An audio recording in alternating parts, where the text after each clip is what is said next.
So I studied economics, but having always been interested in politics, it came really natural to me to study political economy, which is actually a field that uses economic tools, such as formal modeling and econometric analysis to study politics. Essentially to study how political institutions emerge and how they function and how they affect economic and social outcomes. And in particular, with respect to the role of the media, I was raised in Italy in the 90s, where let's say the link between media and politics was extremely close. And so I was prompted, I was really encouraged to study how important this link is and use economic tools again to study the influence of media on voters, on politicians, and on the socioeconomic outcome in general.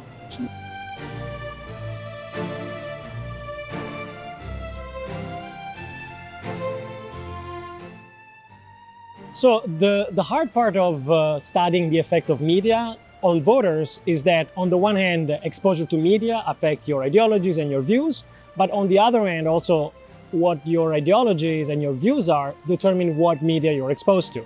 If I'm left-wing, I'm going to read some kind of newspaper or some kind of website. If I'm right-wing, I'm going to read another one. So this interconnection, this causality really runs on both ways. So as economists, as empirical economists, you need some tools to be able to separate one from the other. Essentially try to find some variation in exposure to media or in exposure to specific channels that, that you can isolate, that give you a causal explanation of the outcomes of interest. And so the way economists kind of tackle this is by using, for example, variation caused by geography.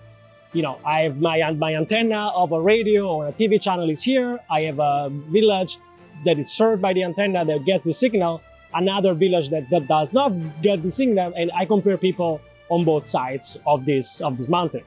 Another way that you can, another experiment that you can make is, for example, exploiting the staggered introduction of a given channel. Some provinces get it at some point, some other provinces or municipality get at some other point. Alternatively, you can actually run some randomized experiment, and really, as the researcher, you create the variation that you later exploit. So I do a little bit of all of this in my own research. We have this relatively famous paper on Italy on the effect of entertainment TV on voters in Italy, in which, again, we exploit this variation due to these geographical differences. In other work, I use, experiment, natural experiment, field experiment, and so on.